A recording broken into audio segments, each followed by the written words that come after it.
Welcome to Dee's Media World. Today we're doing another Inuyasha episode of my Inuyasha review series, episode 16, The Mystical Hand of the Amorous Miroku. Actually, these titles are pretty long, but if you haven't seen the episode, as always, I have the episode in the link below so you guys can check it out.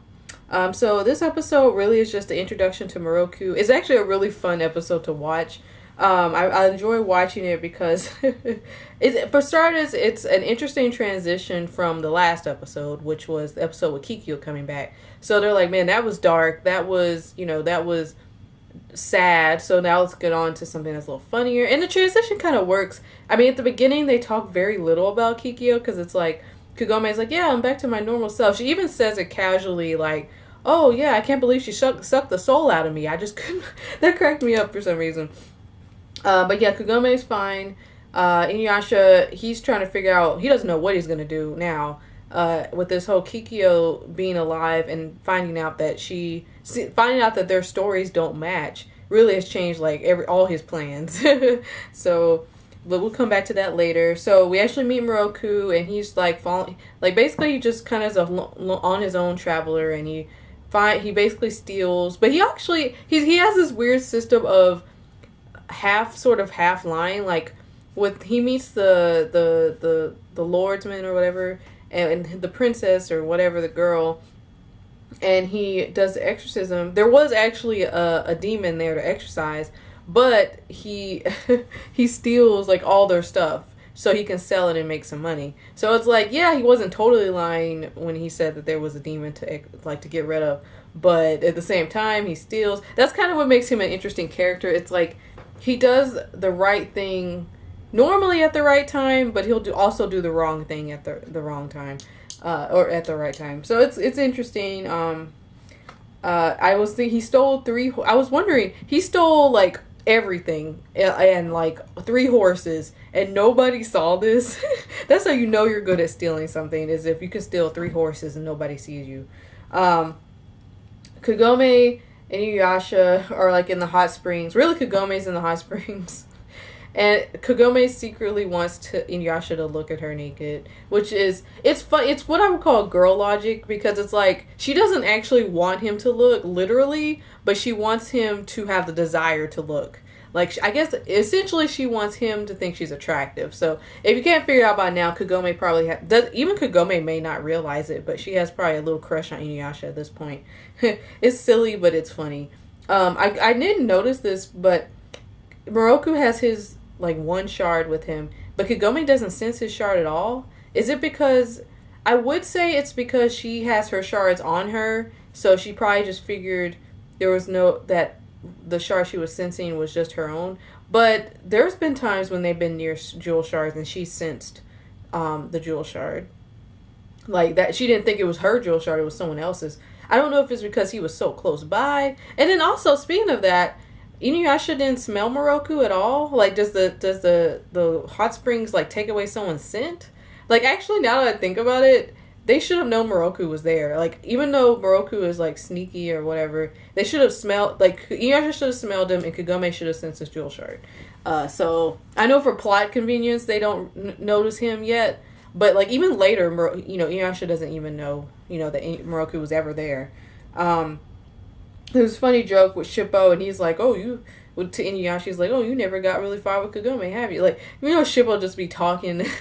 I don't know where he hears the stuff he'd be hearing, but there's this whole joke about how, like, you can have fun have fun in the baths today, and why doesn't Inuyasha Kagome, like, bathe together? Silly stuff like that. It's funny.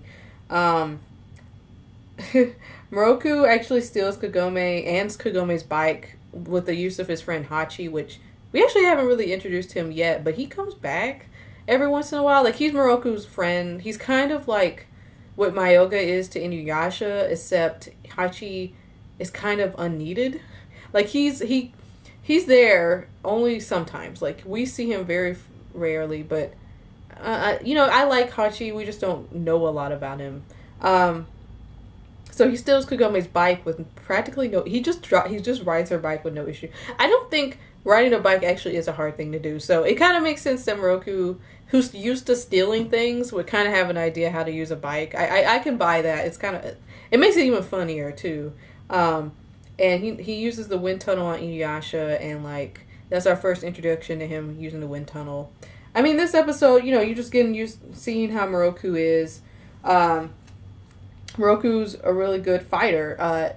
He can fight Inuyasha pretty well. I mean, even when he wasn't using his wind tunnel, he for some reason, I mean, at this time, Miroku literally just had a staff. Inuyasha has his big sword, and they're toe to toe, and the only reason Inuyasha would have won if he blindly slashed, because Inuyasha he fights blindly, like he just swinging his sword. And if you notice his fighting technique, Miroku actually has a fighting technique. Yeah, it's because he's trying to get the jewel shard back. Basically, Miroku has the jewel shard. Inuyasha tries to get the jewel shard back from him. There's some jokes in there about how Miroku finds Kagome attractive. He calls her, I think he calls her beautiful twice or something. It's funny. Kagome gets a little caught up with the flirting, which is hilarious. Miroku uses the wind tunnel on Inuyasha, and Inuyasha would have died pretty much if Kagome didn't throw herself at Miroku, because she could sense that he's a good guy deep down. Not in the bad boy way, but in the, well, he cares about some people, but he cares about general people. He doesn't want to kill anyone, but he'll take what he wants, but he's not vicious about it. But the big reveal about this episode is the introduction of Miroku, and there's a lot of things going on with that. So Miroku tells the story of how Miroku came upon his grandfather, and every time he came upon him, he was a different form. He was one time he was different types of humans, actually, not demons, surprisingly.